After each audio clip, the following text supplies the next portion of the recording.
Welcome to Southeast News on Signature TV. I am Barikumo Ado. It started as if it will rain, got sunny, and it did rain. Well, Coal City is looking wet. Let's go straight to the headlines. Don't apologize for your story, Nigeria's Adichie tells African writers. Abia State government launches recruitment for Homeland Security Watch. Police rescue 12 minors, bust child kidnapping ring in Imo.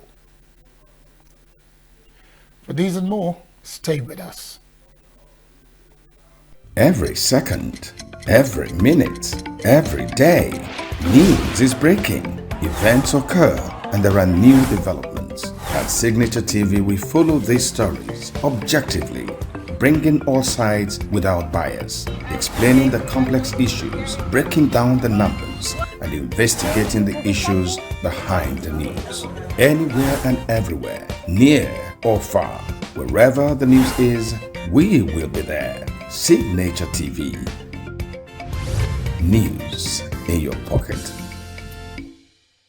Acclaimed Nigerian novelist Chimamanda Ngozi Adichie urged African writers over the weekend to embrace their heritage and tell their stories without apology during the Lagos edition of her homecoming book tour for her latest novel, Dream Count.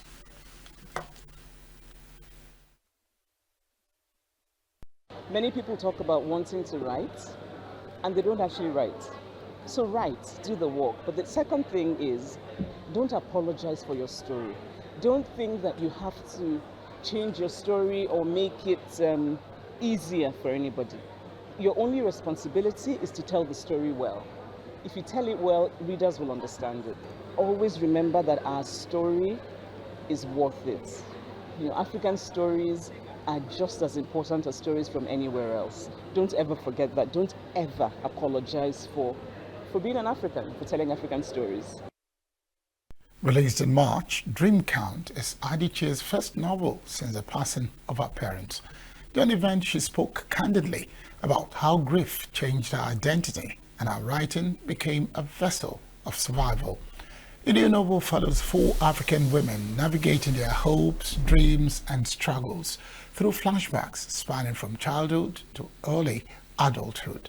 The novel explores themes of love, memory, and justice, including a character inspired by the real-life case of Nafisiatou Diallo, the hotel worker who accused French politician Dominique Strauss-Kahn of sexual assault. While our international tour has drawn large audiences, Adichie expressed equal passion for engaging readers back home. Book lovers queued for autographs and photographs, with many meeting the celebrated author in person for the first time. Cheers and applause greeted Adichie as she took the stage.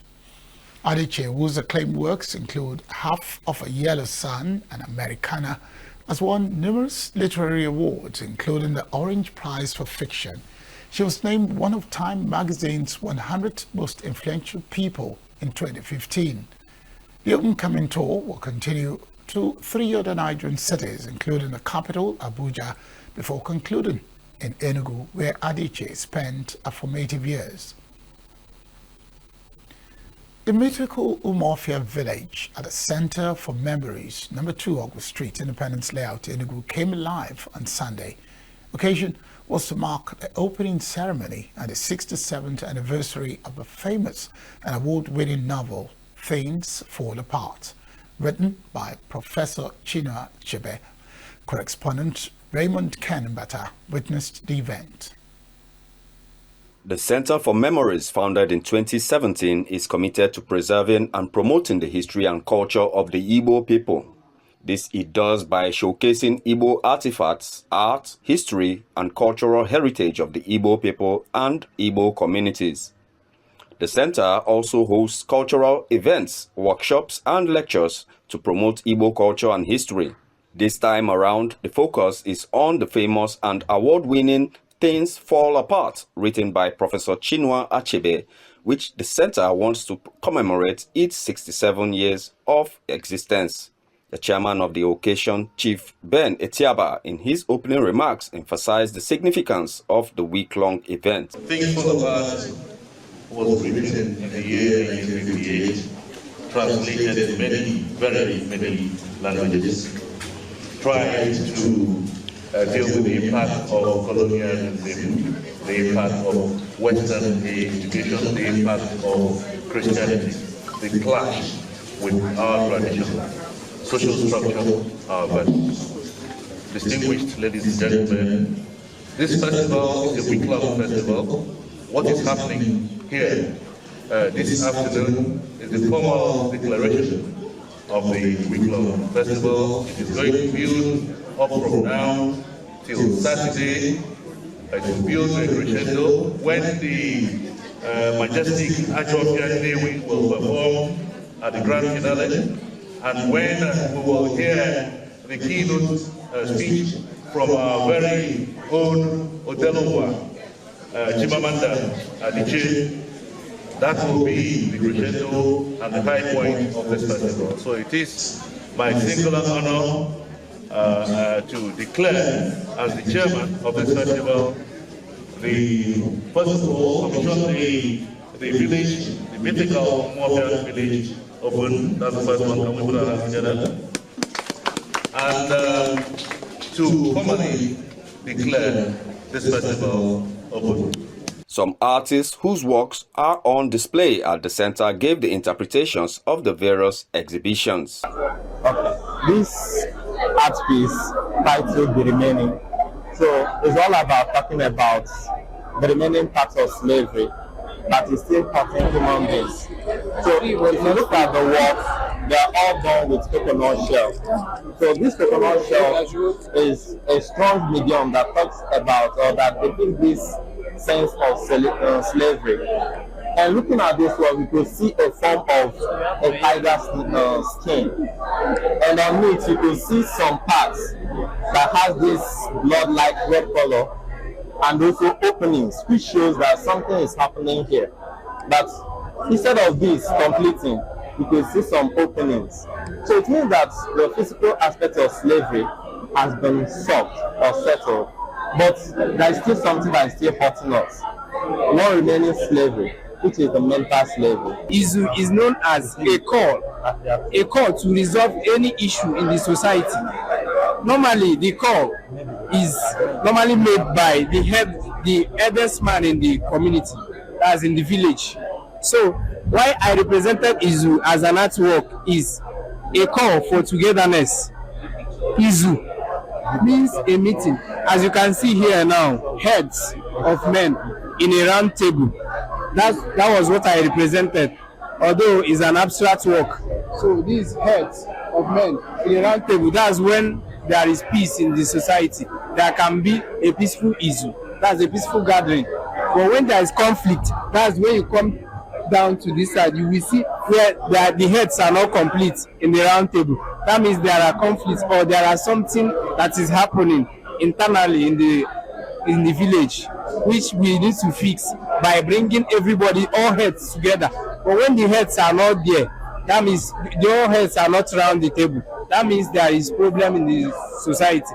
Even though a heavy downpour almost disrupted the evening event, it still went on as planned, with participants looking forward to exciting moments in the days ahead in celebration of the evergreen work of renowned author Chinua Achebe. So even if it rains and we leave now, we'll declare the event open. The grand command performance of Ajofia Nnewi, a masquerade group, and a keynote speech by Chimamanda Ngozi Adichie are among the events lined up for the week. Veteran actor Chief Pete Edochie, who played the main character Okonkwo in the original motion picture Things Fall Apart in the early 80s, will also participate in the grand finale of the week-long festival that ends on Saturday, 5th July 2025. Raymond Ken Mbata reporting for Signature TV. Governor Peter Mbah of Enugu State says it remains committed to the People's Democratic Party, PDP, firmly dismissing speculations of a potential defection. During an engaging interactive session with members of the Nigerian Guild of Editors in Enugu on Saturday, Governor Mbah acknowledged the internal challenges confronting the PDP. He emphasized that such issues are not unique to the party, as all political parties in Nigeria grappled with various forms of crisis. Post-election is that the people and even those political actors in the state have also come to recognize our sincerity of purpose, that we're just here to serve the people. And for those of them who also meant well for the state, who were largely driven by service, they see us as partners, they see us as partners in progress and service of our state, which is why the guy, my opponent in the last election, were working today as one, because again, he feels that his idea was to serve the people, and he's seen someone doing exactly that. Why not join hands with him to do the same thing? So we're working closely together, and that has also brought a lot of peace. So we're not spending money, dealing with all sorts of political fights. Governor Bass seized the opportunity to highlight a satisfaction with Enugu State's current political climate, crediting the prevailing peace and stability to the reconciliation and collaboration with its former political rival, Chijioke Edoga. It is disclosed that Edoga, his opponent in the 2023 governorship election, has since rejoined the PDP and is now working closely with him to advance the interests of Enugu State, fostering unity and progress. Addressing the concept of independent candidacy, Governor Mbah clarified that Nigeria's constitution currently mandates party sponsorship for electoral contests. Stakeholders have emphasized the pivotal role of security engagement in media practices to foster national cohesion and stability. They made the statement at Nigeria Guild of Editors Convention. Correspondent Chinemere Mikegbunam has the report. Following the alarming rate of insecurity in Nigeria, with recent in Benue State, media professionals are calling for a robust framework to swiftly address insecurity. This took center stage at the 4-day biennial National Convention of Nigerian Guild of Editors with the theme, Building a Secure and Cohesive Nigeria, the Role of Dialogue and Inclusion, and the Media.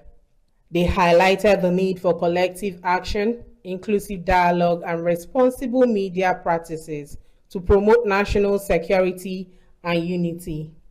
Femi Adesina, former Special Advisor of Media and Publicity to President Muhammadu Buhari, said that the partnership is vital for ensuring accurate, responsible, and ethical dissemination of information, particularly on sensitive security issues.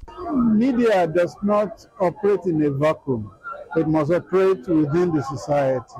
So if the society is challenged by insecurity, as we have it now, it's very important for the media to be part of the dialogue and also to be part of the solution. So it's a good thing that we are talking about security. Similarly, Professor Chinyere Okunna emphasized the responsibility of media professionals in promoting national security through ethical journalism. Okunna stressed the importance of maintaining professionalism in both traditional and new media, where misinformation can easily proliferate. I say it all the time. From the day I began teaching journalism, I was years and years ago. I've always believed journalism is a profession where a variety of background enriches your work. That means if you are reporting the economy, you have a degree in economics, it enriches your profession. We are saying just go and obtain even the smallest diploma and tie that your rich background of economics to your new profession. So there's a limit to which newcomers can come in and practice. Make sure you get some kind of training on the job here, but also professionally. It matters to me. It will also mattering to everybody who believes in professionalism.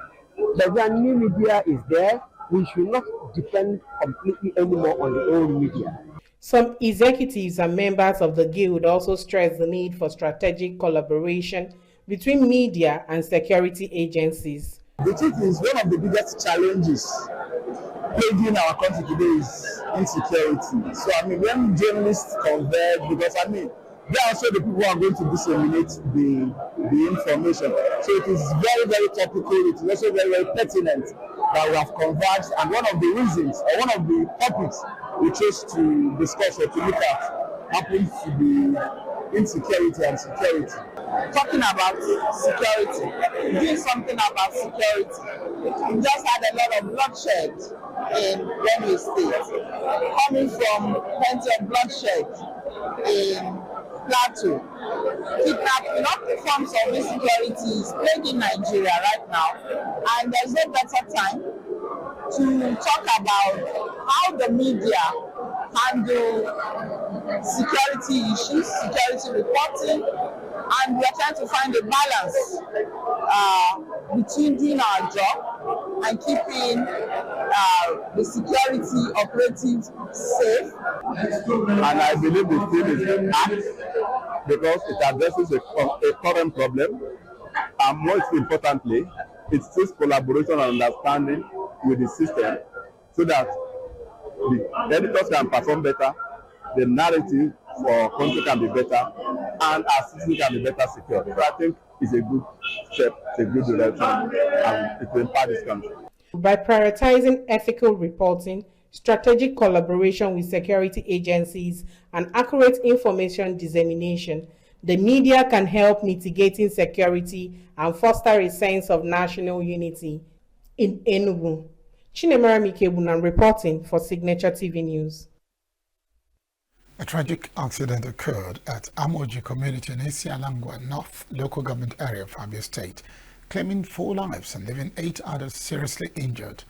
The accident involving a truck conveying goods and 12 passengers was involved in a crash and was heading to Umaya along the Enugu-Port Harcourt Expressway. 4 male passengers died on the spot, while the 8 others, 7 males and 1 female, sustained injuries and are receiving medical attention. Reports suggest that brake failure or poor visibility might have contributed to the accident. The Abia State Emergency Medical Service, EMS, responded promptly, evacuated the victims to a nearby hospital for treatment. Drivers are also advised to avoid traveling during poor visibility conditions, such as early morning or night time. The management of Abia State University, ABSU Uturu, has reassured students that the institution is safe and conducive for academic activities, despite a recent gunman attack that resulted in the death of a commercial motorcyclist, Osinachi Asonye. The university's management clarified that the shooting incident occurred outside the university campus, contrary to reports suggesting it happened within the institution. ABSU's Public Relations Officer Chijoke Mwogo stated that false reports about the security situation around the school were aimed at portraying the university as unsafe and demarketing the institution. University management condemned the killing and other related crimes, emphasizing that such incidents are a reflection of the general insecurity challenges in the region. Also assured that the government and security agencies have taken action to apprehend those behind the shooting incident, prioritizing the safety of students. Students are advised to avoid traveling at night and refrain from activities that may lead to quarrels and fights. Despite the incident, students are encouraged to continue with their academic activities without fear. Still in Abia State, the government has initiated a recruitment drive for men and women to join the Homeland Security Watch, a security outfit aimed at protecting farmlands and borders within the state. The move is part of the government's efforts to enhance security and promote economic activities, particularly in the agricultural sector, which is a significant contributor to the state's economy.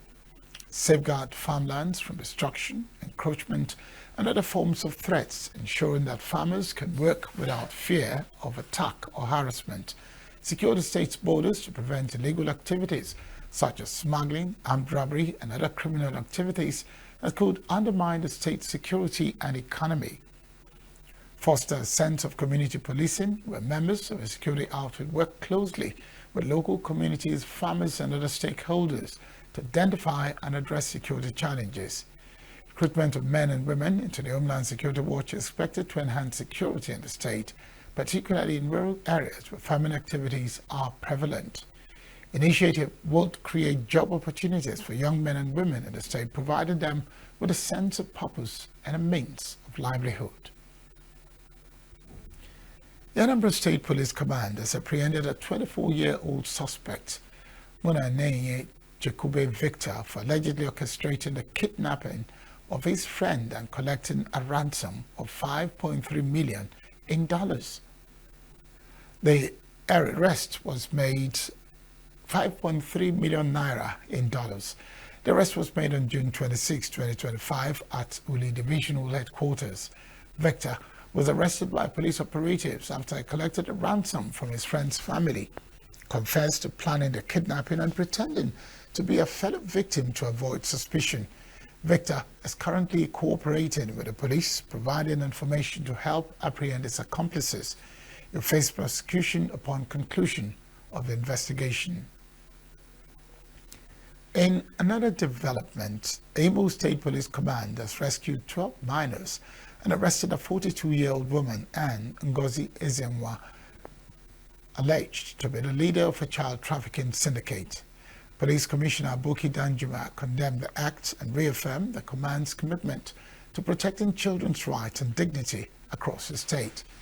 Police spokesperson Henry Okoye, in a statement issued Sunday evening, said Ezenwa was apprehended on June 20 during an intelligence-led stop-and-search operation along the Owerri-Aba Expressway. Investigation revealed that the syndicate trafficked children from Ngokmala in Imo to Aba, Abia State, where they were forced into street begging. Suspect claimed the proceeds were committed to Shalom Motherless Babies Home in Okenye River State, where she allegedly worked.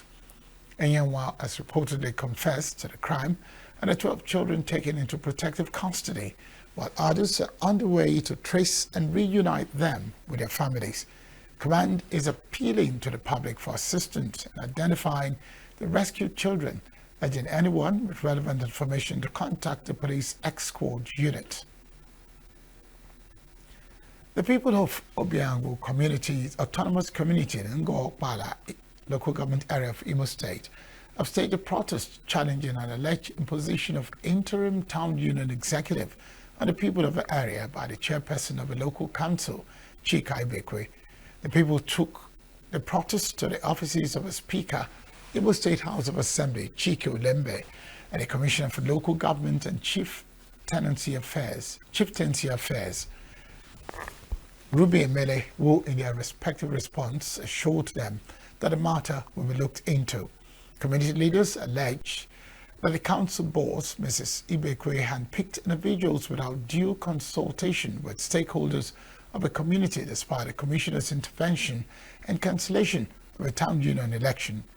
Protesters, through one of the leaders, Chief Theophilus Okere, demanded the suspension of Abuba, citing his high-handedness, disrespect and betrayal of trust. Chief Okere insisted that the community would not deviate from the long-standing tradition as regards producing the President General. A fact-finding committee is set up by the Nigerian Bar Association NBA Owerri branch to unravel the circumstances surrounding the alleged assault on a lawyer has indicted the Assistant Chief Registrar, High Court Owerri, Augustina Emenike, for assaulting the lawyer Olachimadona Anosike. The incident took place at the Chief Magistrate Court, Awaka in Owerri, North Magisterial District, headed by Emenike. A fact-finding committee headed by Chitachi Ude, while presenting its findings at the Bar Center Owerri, indicted the Assistant Chief Registrar, Augustina Chinwe Emenike, for the offense, but added that the chairman of the High Court Welfare Scheme had written an apology letter on her behalf, which was read during the presentation of the report. Receiving the report, the NBA chairman of the branch, Chris Yentuge, while confirming the report, asserted that the committee found the registrar culpable and also confirmed receipt of a letter of apology. said the executive committee will review the report and the apology letter and act on the implications of both and take necessary actions. The Ebonyi State government has established a 15-member committee to oversee the reactivation of a Niger factory in Karago, a move aimed at boosting industrialization in the state. Governor Francis Ogbonnamwefo announced the committee's formation during a church service at the Government House Chapel on June 29, 2025. The committee comprises notable individuals including Catherine Obu, Professor Adeline Idike,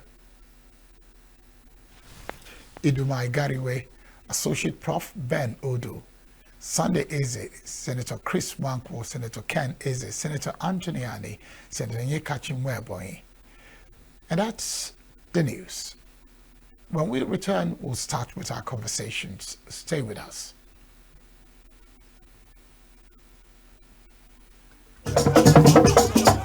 With a population of about 36 million people, the Southeast is awash with stories. Every day on Southeast News, we tell the peculiar story of the Southeast and her people. Our Southeast should be the Silicon Valley of Nigeria. Their successes, achievements, and daily challenges. Do you have a Southeast story to share?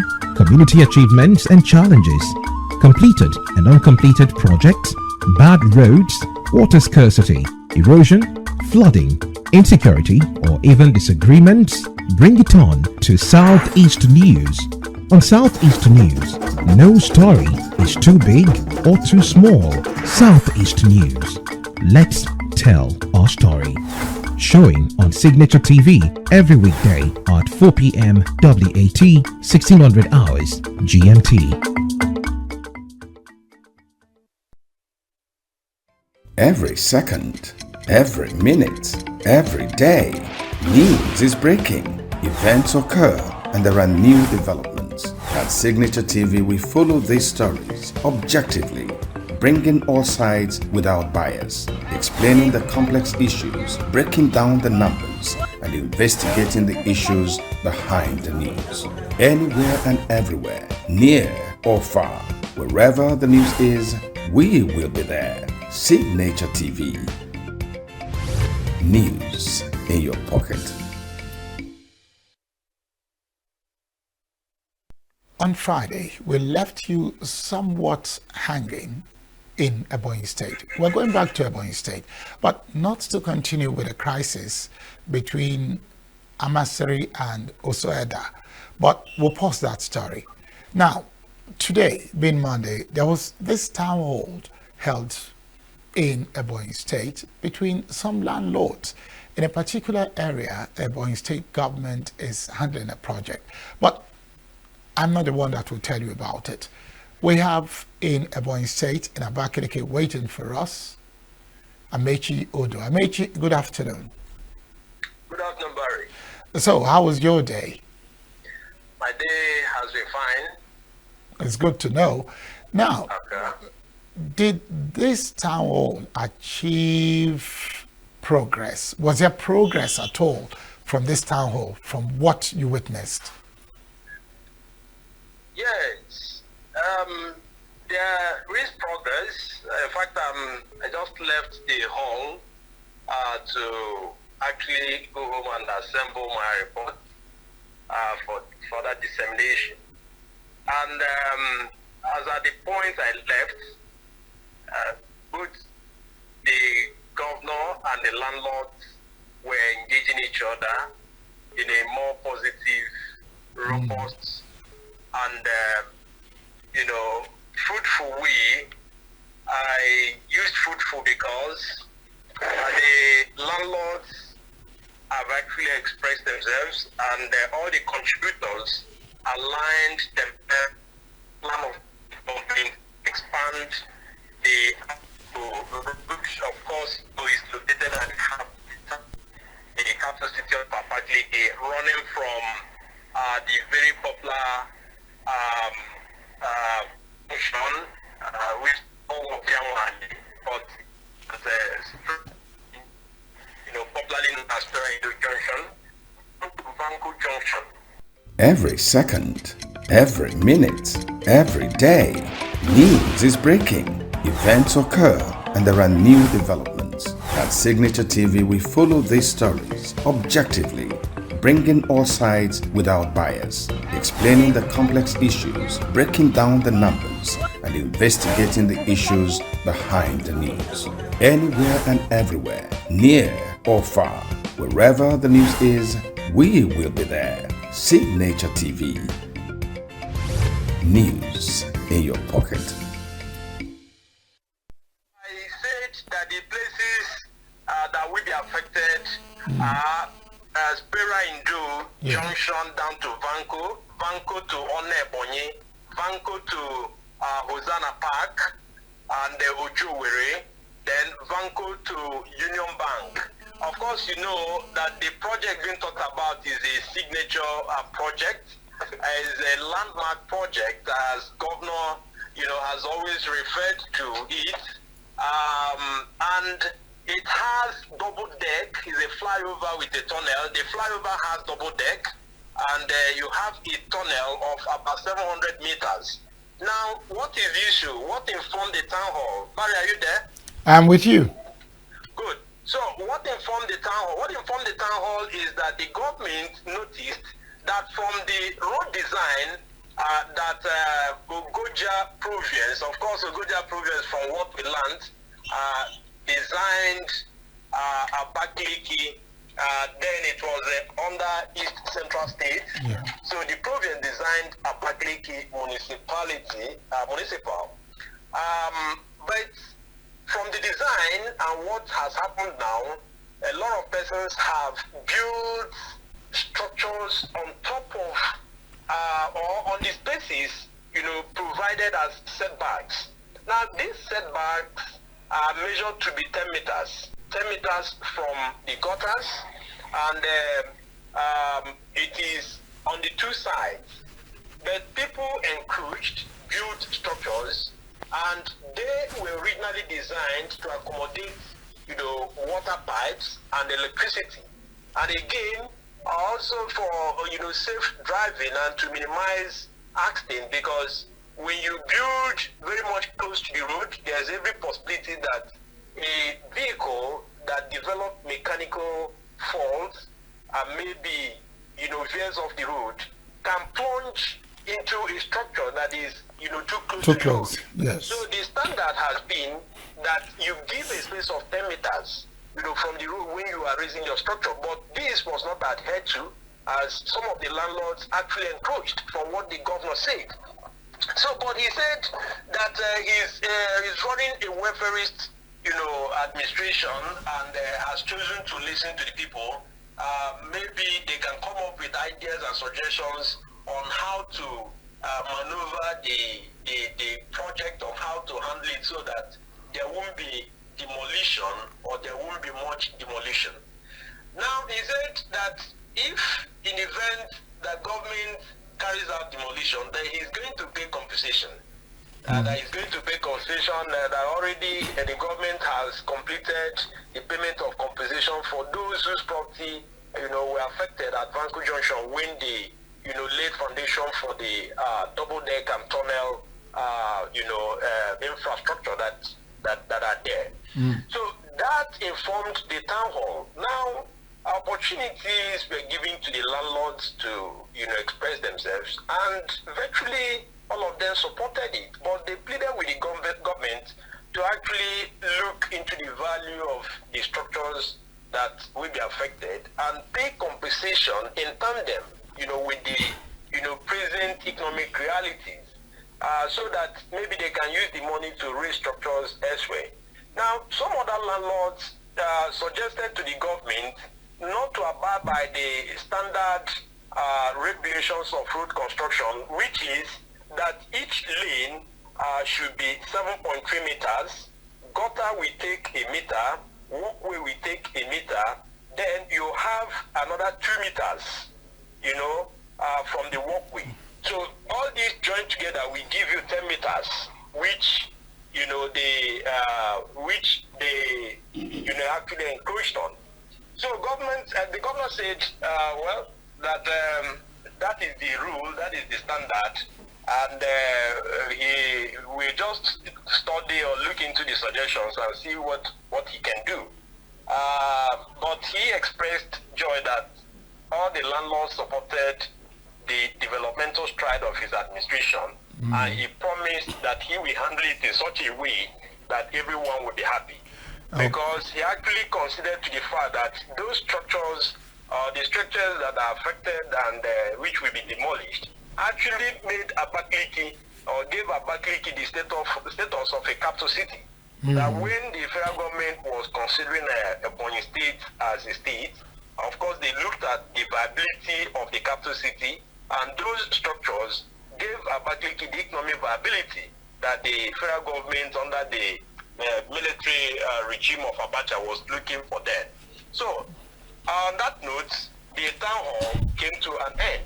Okay. So we are now waiting for the government to tell us when the compensation will start.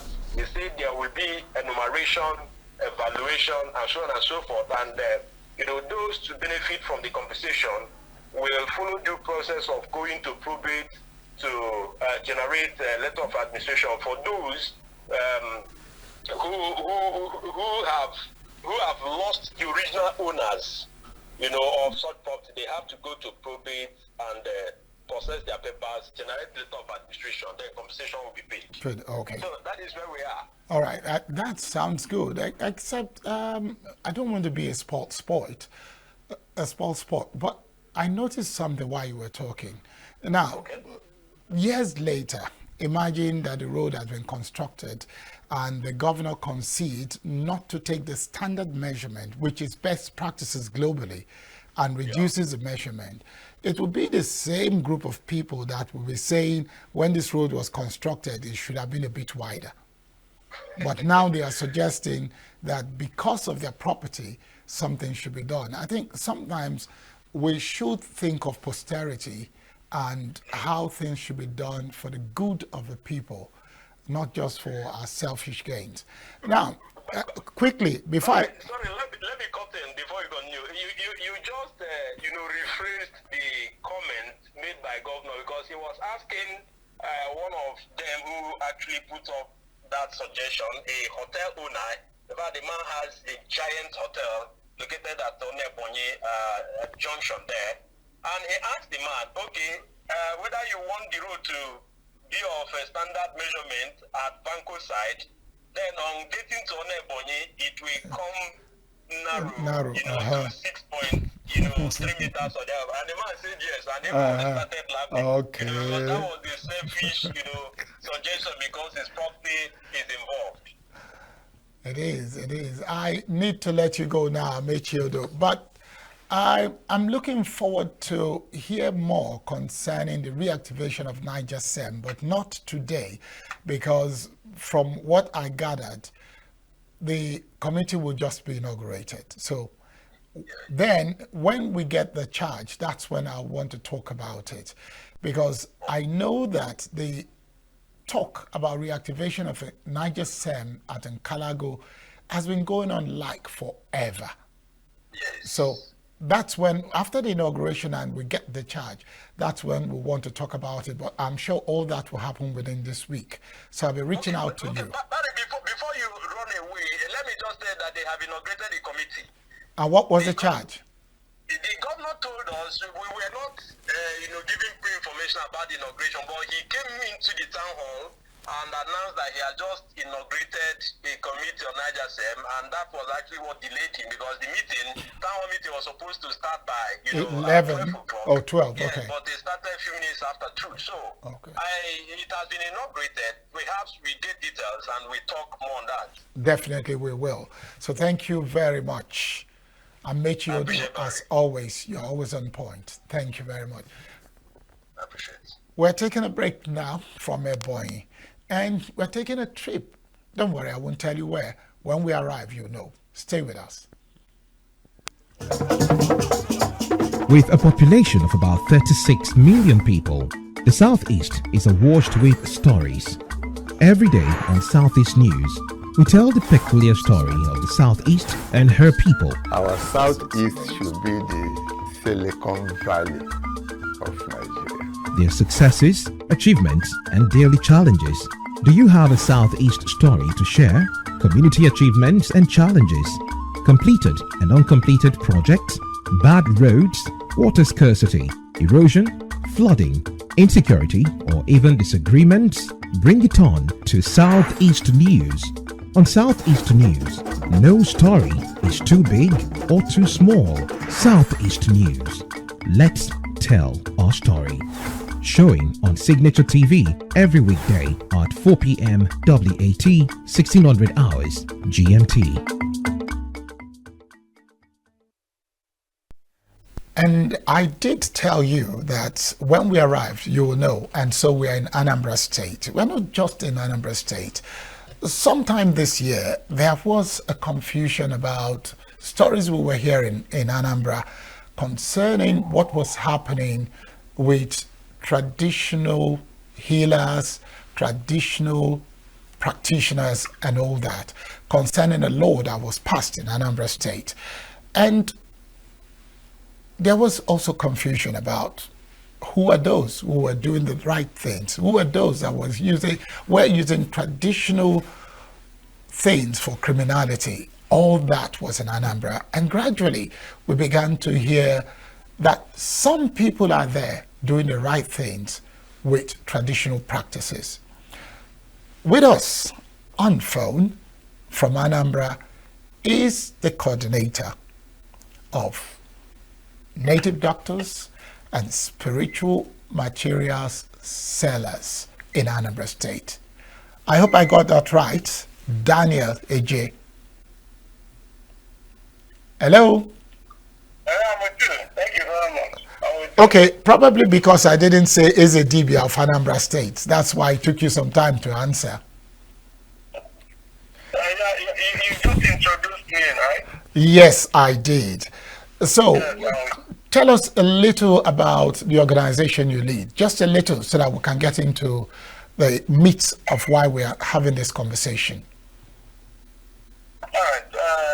First and foremost, my name is Honorable Daniel Ekeneje, just like you said, the citizen of Anambra State, Oka South local government precisely.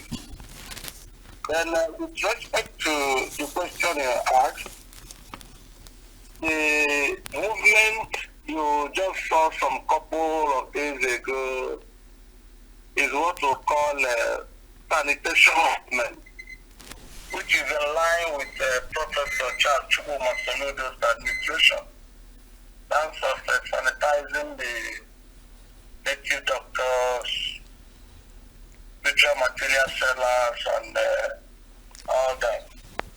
But you agree with me that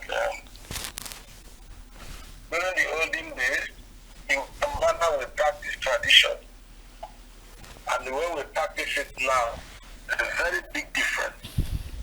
Before now, people practice tradition not because of money making, but rather most of them that are practicing those tradition in the past is actually inherited, is gifted, is a spiritual thing. These days, people go out,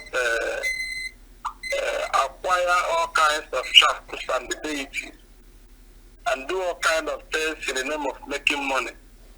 You can see across the social media, from Enugu State, part of the southeastern states, people killing themselves, killing human beings in the name of communication. So this is actually what the organization stands for, to key in into the three pillars of Charles Chukwumasoludo's administration, to make sure that first and foremost you profile yourself, what are you doing, where you are doing it,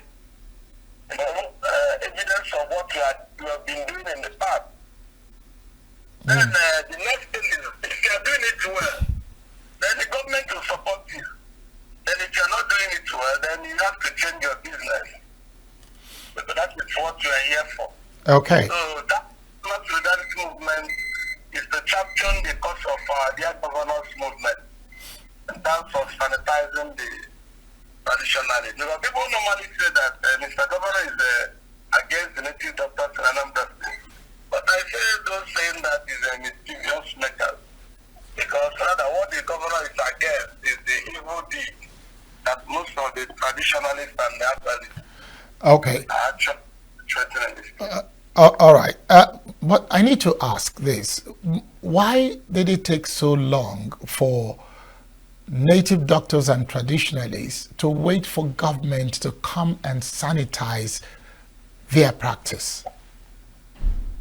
I will say that ever since the creation of Anambra State, you agree with me that ever since the creation of Anambra State, starting from even the military era and this democratic era, there has been no governor in the state.